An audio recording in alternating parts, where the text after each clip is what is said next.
Well, I'm joined now by the SNP's Ivan McKee, a member of the Scottish Parliament's Finance Committee, and in Edinburgh we're joined by the Conservative Dean Lockhart, who is a member of the Economy Committee. Well, Ivan McKee, first of all, this thing about economic growth. I mean, Derek Mackay said he would prioritise economic growth in his budget, and the conclusion of the Scottish Fiscal Commission is not just that the budget will have no effect on economic growth at all this year, but it will have no effect over the 5 years that they are forecasting.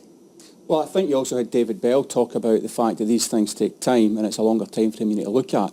Another very important... So what is the time? I mean, I get the point of not an immediate effect. Let me just read this to you. She says the policies announced at draft budget 2018-19 are not expected to have a significant impact on the economy over the 5-year forecast period. Now, I take your point about some of these things are long term, but, you know, for a budget that was prioritising growth to produce no growth seems a bit of a contradiction. You've got to look at that in the round. The biggest issue she identifies in the report that's holding back growth is Scotland's population demographics that you also talked about there as well. And the biggest issue that's driving that is what's happening with Brexit. And if you look at the numbers that they've used in that report, they've used a more aggressive, an assumption on population growth, which is more constrained than that used by the OBR down south. So what they're talking about, they've taken the lower profile from the ONS, so what that's saying is that Scotland's going to be impacted more by the population issue that's caused by Brexit than the rest of the UK. I take your point about the population. That's the issue that's causing the biggest Derek impact Mackay on growth. knew that before he produced his budget, so why did he therefore then say he would prioritise economic growth when he must have known that for the reasons you've just given us,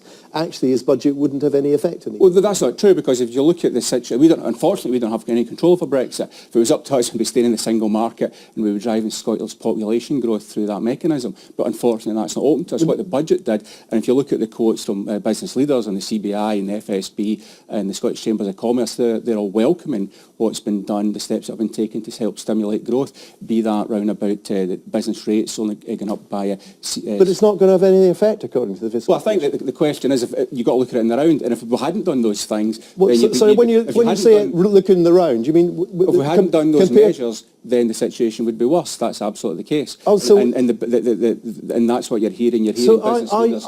So, sorry, is your argument now that there may be no economic growth as a result of the budget? No, what I'm saying is, if you look at the full report, what that report talks about the growth that you've talked about in that statement, and also talks about the impact of population. And as David Bell said, and as Susan Rice said, population growth or the constraint on it in Scotland is a huge impact on the economy. My point is Derek Mackay knew that when he said he would prioritise economic growth. Unfortunately, we can't bin Brexit, otherwise we could. The reality is, if you look at what business leaders have said, they welcome the rollout of broadband that David Bell highlighted as and the huge investment by the Scottish government. All these things being a Westminster government responsibility, we've put Dean Lockhart, into that. what do you make of this idea that a budget for growth is no growth?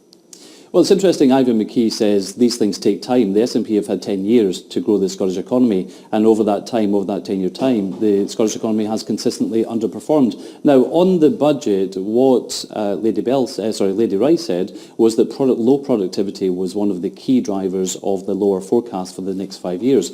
Now, the way to address productivity is you increase skills in the economy. This budget has just made Scotland the highest tax part of the UK for skilled workers. So and every leading business organisation has advised against it.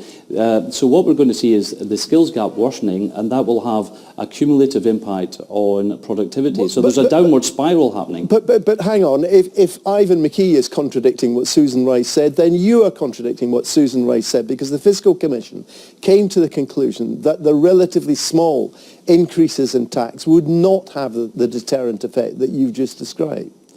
Well, that remains to be seen, but I think it's relatively small when you look at it on an individual basis, but leading organisations have said that disposable income in Scotland is already lower than elsewhere in the UK. Higher tax will mean that people have less money to spend in the economy, and that will have a negative impact on the economy. This higher tax, the NAT tax, will also result in business costs in Scotland being higher than elsewhere in the UK. Okay, all right. Look, just on this question of tax, the other thing, a lot of people who are going to have to pay this extra tax might make them think twice, is the fact that in her document, Susan Rice forecasts that tax revenues next year, in the 18-19 financial year, will actually be lower than forecast by the OBR only a month ago before taxes went up. So in other words, you have tax rises which actually produce less revenues, or maybe they would have been higher if you hadn't put the taxes up. There'll be a forecast at UK level. Yeah, but they also forecast Scottish taxes. Yeah, but they both use a different basis for the calculation than the SF. Well, that's not a point that the taxes are going up by 500 million next year, income tax, of which 164 is due to the tax changes that Derek Mackay's made. And I can back to the point that Dean Lockhart's made. It's ridiculous to suggest that for the sake of £2 a week, somebody's not going to move to Scotland when they get free tuition fees for university, when they get free prescription, when they get a much better health service than down south. And talking about skills, if you look through the detail of the budget, we've invested an extra 9% in real terms in further education, further education colleges in Scotland, and a huge investment into steps to work on the employability schemes to help get people back into work. So the investment in skills and training from the Scottish Government is a significant part of what we've done to boost economic growth through this budget. Is it, Dean Lockhart? Well, look, the SNP are long in policy, but in terms of the impact it's had on the economy, the figures speak for themselves.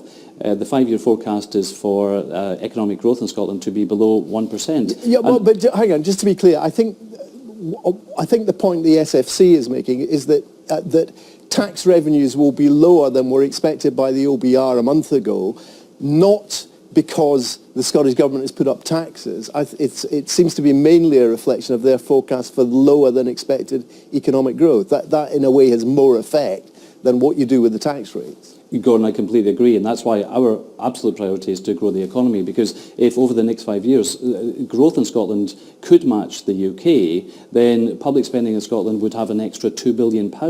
So this increase by the SNP has increased £160 million for the budget, but actually if you had an absolute commitment for economic growth, you're looking at an extra £2 billion for Scottish public services over the next 5 years, and that is our absolute priority. Okay, give me one idea, because we're running out of time, that you think they should have done, something that would actually make the economy grow faster and therefore bring in more tax revenues? Well, we would like to see the Scottish Government work very closely with the UK Government on its industrial strategy. There's £20 billion being spent by the UK Government on improving productivity, innovation and enterprise. And if the Scottish Government could really get Scotland to the front and central of the UK industrial strategy, I think we'd see a big improvement in the economy.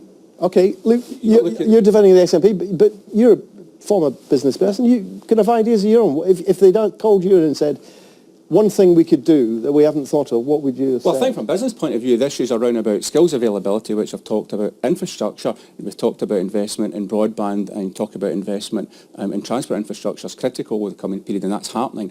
And the other focus is the National Manufacturing Institute, which is going to give a real boost to high-tech manufacturing. But anything they should have done that they're not doing? Well, I think those things cover off what we need to do. I think that's what's important. And you've got to remember that the tax situation, a lot of that's because of what we've had to do. But hang on, so even though the SFC is saying it will have no impact on economic growth, you think they've done everything they could possibly have done? Well, you've got to remember that Scotland controls very few of the economic levers, most of the economic levers, most of the tax levers. Yes, but that's not what Derek Mackay said. Capital gains tax, or all of those things are controlled from he said Westminster. prioritise economic growth. And that's exactly what he's done within the constraints. Even though there's no growth? Within the constraints of cuts from Westminster, within the constraints of budget, within the constraints of Brexit driving the population in the wrong direction, and within the constraints of the vast majority of tax levers are still controlled with Westminster, given the limited hand he's got to play with, I think he's done the best he can. All right, Luke, we'll have to leave it there. Ivan McKee and Dean Lockhart, thank you both very much indeed. Thank you.